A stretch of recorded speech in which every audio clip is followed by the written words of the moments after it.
할렐루야. 우리 옆 사람과 함께 고백하겠습니다. 하나님께서 하십니다. 하나님께서 하십니다.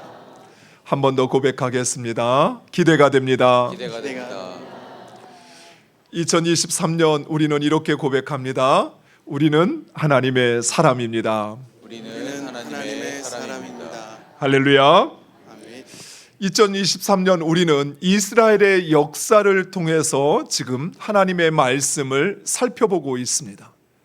이스라엘 왕조는 BC 586년 4월 9일 바벨론에 의해서 완전히 멸망하게 됩니다. 여러분 보시는 것처럼 이스라엘의 마지막 보루였던 예루살렘 성과 그리고 그 성전이 불에 타 잿더미가 됨으로써 이스라엘은 완전히 멸망하고 말았습니다. 그래서 이스라엘 백성들은 지금도 4월 9일이 되면 온 백성들이 금식을 하며 그 민족의 아픔과 슬픔을 기억한다고 합니다. 이스라엘의 마지막 왕이었던 시드기야, 그는 도망치다 그만 붙잡혀 두 눈이 뽑혀 바벨론에 끌려가 평생 감옥에서 살다가 죽음을 맞이합니다. 그가 두 눈으로 보았던 마지막 장면은 바로 자신의 아들들과 그리고 결사항전을 외치는 자신의 신하들의 비참한 죽음이었습니다. 마지막 그 죽음을 목격하고 눈이 뽑혀 평생 그것만을 기억하며 고통스럽게 살게 했던 것입니다. 이처럼 이스라엘은 출애굽한 지 900년 만에 또다시 집을 잃고 삶의 터전을 잃고 노예가 되어 이국 땅 바벨론에 끌려가게 됩니다. 무엇보다도 이러한 이스라엘의 멸망이 이스라엘 백성들에게 충격적이었던 것은 단순히 이스라엘이 멸망했다는 사실 때문이 아니었습니다. 이스라엘의 멸망은 곧 하나님, 그들이 섬기는 하나님의 패배를 의미했기 때문입니다. 그래서 이스라엘 백성들은 마지막 순간까지도 결코 이스라엘이 멸망할 것이라고 생각하지 않았습니다. 하지만 이스라엘의 멸망은 하나님의 패배가 아닌 이스라엘의 실패였습니다. 하나님은 하나님과의 언약을 깨뜨린 이스라엘 백성들을 향하여 이미 오래전부터 수많은 하나님의 선지자들을 보내서 돌아오라고, 돌아오지 않으면 멸망할 것이라고 끊임없이 경고하였습니다. 그러나 결국 끝까지 회개하지 않는 이스라엘을 하나님은 바벨론을 통해서 심판하신 것입니다. 따라서 이스라엘의 멸망은 하나님의 패배가 아닌 이스라엘의 실패입니다. 하지만 하나님은 그런 이스라엘을 포기하지 않으셨습니다. 버리지 않으셨습니다. 오히려 하나님은 이스라엘의 실패를 새로운 언약, 새로운 하나님 나라의 시작으로 삼으셨습니다. 예레미야 31장 31절에서 33절 말씀은 이렇게 말씀하고 있습니다. 우리 화면을 보고 함께 읽겠습니다. 여호와의 말씀이니라. 보라, 날이 이르리니 내가 이스라엘 집과 유다 집에 새 언약을 맺으리라. 이 언약은 내가 그들의 조상들의 손을 잡고 애굽 땅에서 인도하여 내던 날에 맺은 것과 같지 아니할 것은 내가 그들의 남편이 되었으므로 그들이 내 언약을 깨뜨렸음이라. 여호와의 말씀이니라. 그러나 그날 후에 내가 이스라엘 집과 맺을 언약은 이러하니 곧 내가 나의 법을 그들의 속에 두며 그들의 마음에 기록하여 나는 그들의 하나님이 되고 그들은 내 백성이 될 것이라. 여호와의 말씀이니라. 아멘. 이처럼 이스라엘의 멸망은 하나님의 패배가 아닌 이스라엘의 실패였고, 그리고 새 언약, 새로운 하나님의 나라의 시작이었습니다. 사랑하는 성도 여러분, 우리가 섬기고 우리가 믿는 하나님, 그 하나님은 이 세상의 창조주이시며 그리고 모든 역사의 주관자이십니다. 사람들은 세상에 뛰어난 위인들이나 또는 강한 사람들이 인류 역사를 이끌어간다라고 생각합니다. 프랑스의 최초의 황제였고 그리고 세계 최고의 전략가라 일컬어지는 내 사전에 불가능은 없다라고 말했던 바로 이 나폴레옹. 이 나폴레옹이 유럽 전역을 정복하고 그리고 그 기세를 몰아 러시아로 진격하러 들어갈 때 있었던 일이라고 합니다. 출정 전날 그는 한 귀족 부인에게 이 러시아의 전쟁에 대한 승전의 확신을 갖고 자신의 계획을 자세히 설명했습니다. 그러자 그 설명을 듣고 있던 부인이 나지막히 이렇게 말하는 것입니다. 인간이 계획하나 이루시는 분은 하나님이십니다. 그러자 나폴레옹은 껄껄 웃으면서 하는 말이 부인, 모든 것은 제가 계획하고 그리고 제가 이룰 것입니다 라고 거만하게 말하는 것이었습니다. 그러나 몇 달 후 나폴레옹은 러시아의 전쟁에서 패배하고 그리고 황제의 자리에서 또 쫓겨나 그리고 유배의 생활을 하게 됩니다. 잠언 16장 9절에 사람이 마음으로 자기의 길을 계획할지라도 그의 걸음을 인도하시는 이는 여호와시니라 라고 말씀하고 있습니다. 이처럼 인간의 삶과 이 세상 역사를 주관하시는 분은 하나님이십니다. 무엇보다도 하나님은 그의 백성들의 실패를 통해서 그들을 온전케, 하나님의 사람으로 온전케 하신다는 사실입니다. 우리는 인생에서 실패를 경험하거나 환난과 어려움이 찾아올 때 마치 하나님께서 나를 외면하시거나 나를 버리셨다고 생각합니다. 또 심각한 경우에는 마치 자신의 인생이 끝난 것처럼 생각합니다. 그러나 바로 그 순간 하나님은 우리를 위하여 일하시기 시작하시며 우리를 하나님의 사람으로 온전케 하시는 것입니다. 사랑하는 성도 여러분, 어려움이 닥쳐올 때마다 그 어려움 배후에 하나님이 계심을 믿으시기 바랍니다. 사랑하는 성도 여러분, 사람들은 자신의 삶에 어려움과 환난이 찾아올 때 대부분의 경우 왜 나에게 이런 일, 왜 내가 고난을 당해야 하는지 잘 알지 못합니다. 그렇죠. 내가 무슨 잘못을 했다고 왜 내가 꼭 이런 시련을 겪어야 하는 것인지, 막상 고난에 직면하면 하나님 그렇게 사랑 말씀하시는데 나를 사랑하시는지, 아니 내가 뭘 그렇게 하나님께 믿게 보였다고 나에게 이렇게 하시는지, 또 하나님은 왜 내 기도는 듣지 않으시고 왜 침묵하시는지 별의별 생각을 다 합니다. 그러나 분명한 사실, 그것은 바로 그 고난과 고통의 뒤편에 역사를 주관하시는 하나님께서 계시다는 사실입니다. 그리고 그 하나님은 하나님의 자녀를 사랑하시어서 결코 그 자녀에게 재앙을 내리시는 분이 아니십니다. 그러나 이런 하나님을 믿지 못했던 이스라엘 백성들, 그리고 그 주변 나라의 백성들은 이스라엘의 멸망이 하나님의 실패라고 생각했습니다. 더욱이 이스라엘을 멸망시킨 그 바벨론의 느부갓네살 왕, 그리고 다리오 왕은 말할 것도 없었습니다. 이 다리오 왕이 바벨론을 다스릴 때 3명의 총리를 세워서 나라를 다스리게 합니다. 그 3명의 총리 중에 한 사람이 바로 다니엘이었습니다. 그런데 당시 다니엘은 나이가 80세였습니다. 아주 연로한 나이였음에도 불구하고 총리의 직을 수행하고 있었던 것입니다. 그 이유를 오늘 우리가 읽지 않았지만 6장 3절에는 이렇게 말합니다. 다니엘이 그 마음이 민첩하여 왕의 신임을 얻었다라고 이야기합니다. 이 마음이 민첩하다라는 말은 우리는 눈치가 빨랐구나라고 생각하는데, 원어적인 의미는, 문자적인 의미는 영이 탁월하다라는 의미입니다. 즉 영적 분별력이 있었던 것입니다. 다니엘은 그 시대를 분별하는 사람이었습니다. 그리고 영적으로 아주 민감하였습니다.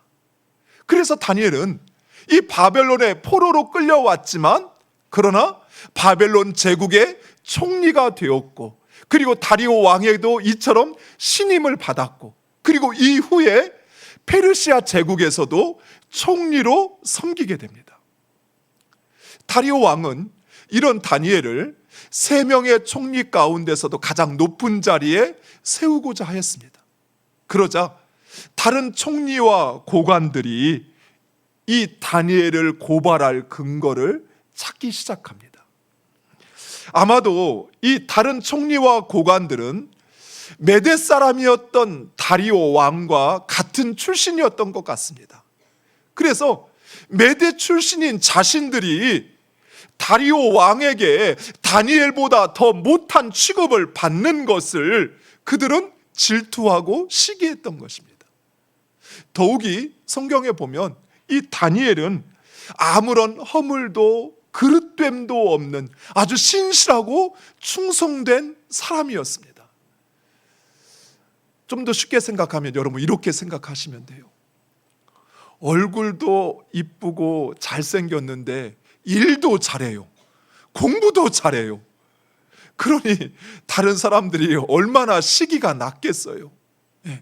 시대도 잘 분별해, 또 영적으로도 민감해, 또 그릇됨도 없고 허물도 없는 다니엘을 다리오 왕이 신임하는 것은 당연했지만, 그러나 같은 고향 출신이었던 이 다른 총리와 고관들은 오히려 다니엘로 인하여 더욱 시기하고 화가 났을 것입니다. 결국 그들은 어떻게든 다니엘을 고발할 그 근거를 찾는데 어떤 허물도 찾지 못하자 다니엘의 신앙생활에서 고발할 근거를 찾게 됩니다. 그것은 바로 하루 3번 예루살렘을 향하여 하나님께 기도하는 바로 그 다니엘의 습관을 문제 삼고자 하는 것이었습니다. 그래서 이 다른 총리와 고관들은 다리오 왕을 부추겨서 30일 동안 다리오 왕 외에는 그 누구에게도 기도하지 못하게 하는 금령을 만들어 선포하게 합니다.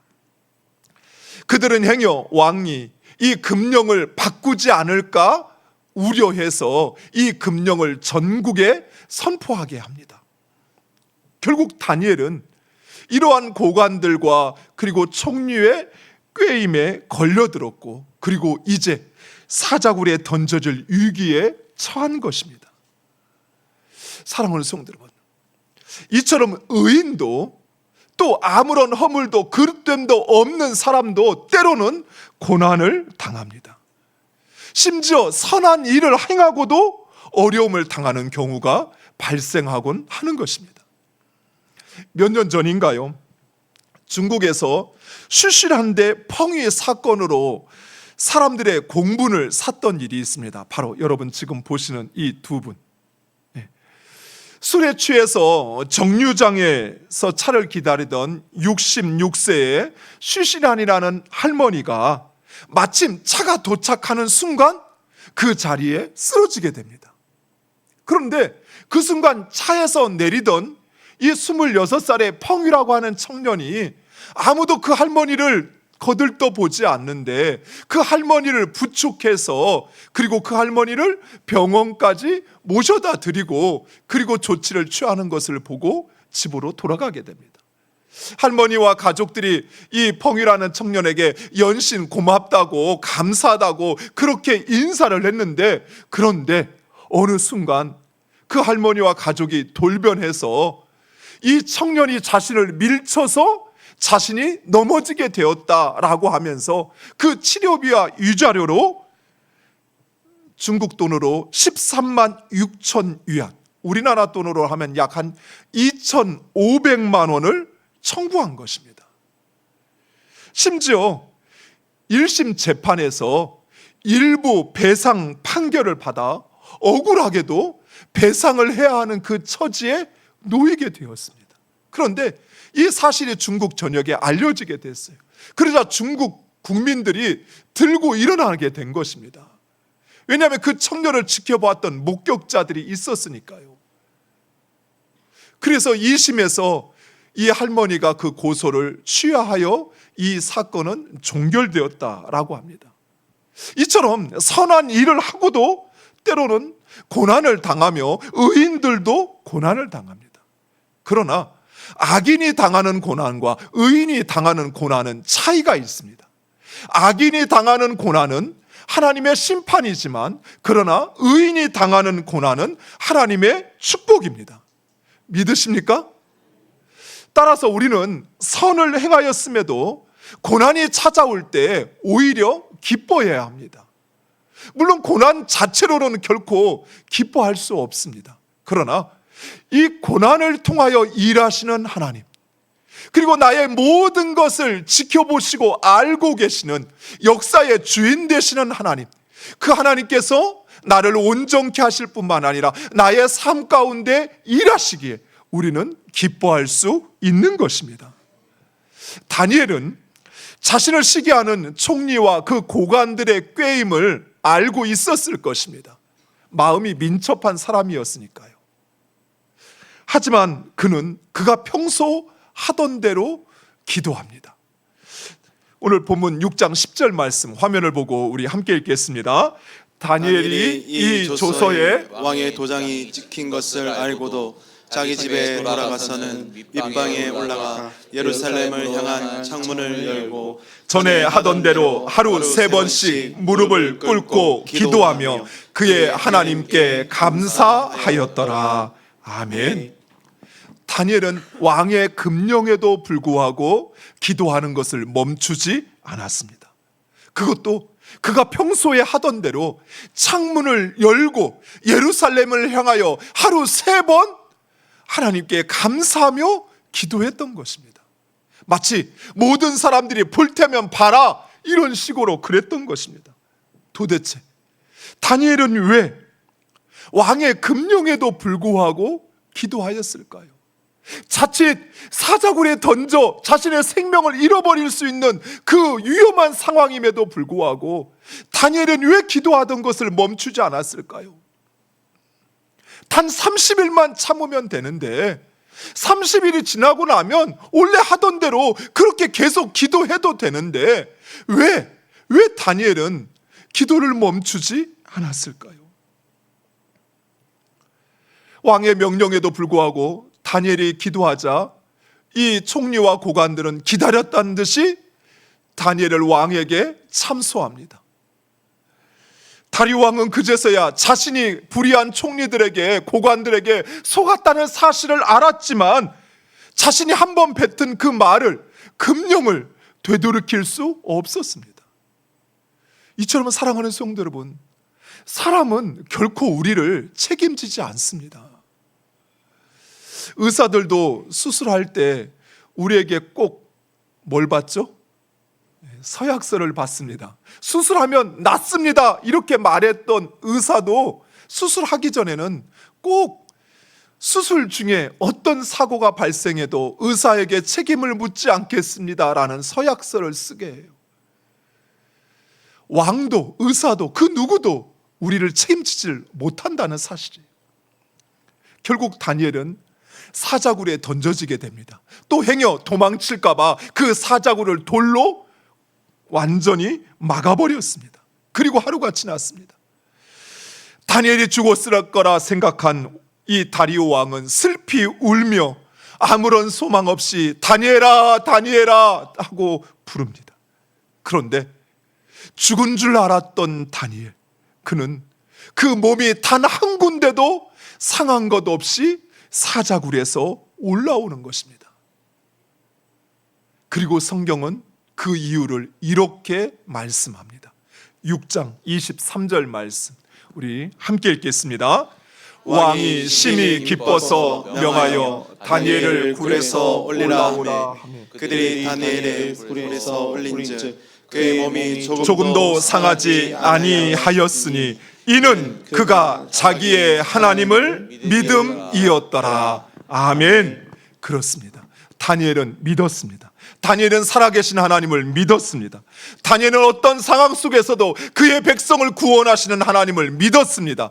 다니엘은 이적과 기사를 행하여 자신의 백성을 구원하시는 하나님을 믿었습니다. 다니엘은 믿었습니다. 역사의 주인이신 하나님을 믿었습니다.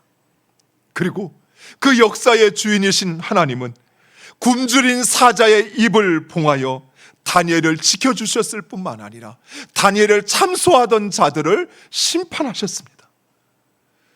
무엇보다도 이 일을 통해서 다리오 왕은 역사의 주관자 되시는 하나님을 확신하게 됩니다. 그래서 그 나라 모든 백성들에게 이렇게 조서를 내립니다.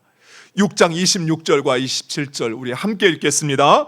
내가 이제 조서를 내리노라. 내 나라 관할 아래에 있는 사람들은 다 다니엘의 하나님 앞에서 떨며 두려워할지니 그는 살아계시는 하나님이시오 영원히 변하지 않으실 이시며 그의 나라는 멸망하지 아니할 것이요 그의 권세는 무궁할 것이며 그는 구원도 하시며 건져내기도 하시며 하늘에서든지 땅에서든지 이적과 기적을 행하시는 이로써 다니엘을 구원하여 사자의 입에서 벗어나게 하셨음이라 하였더라. 아멘.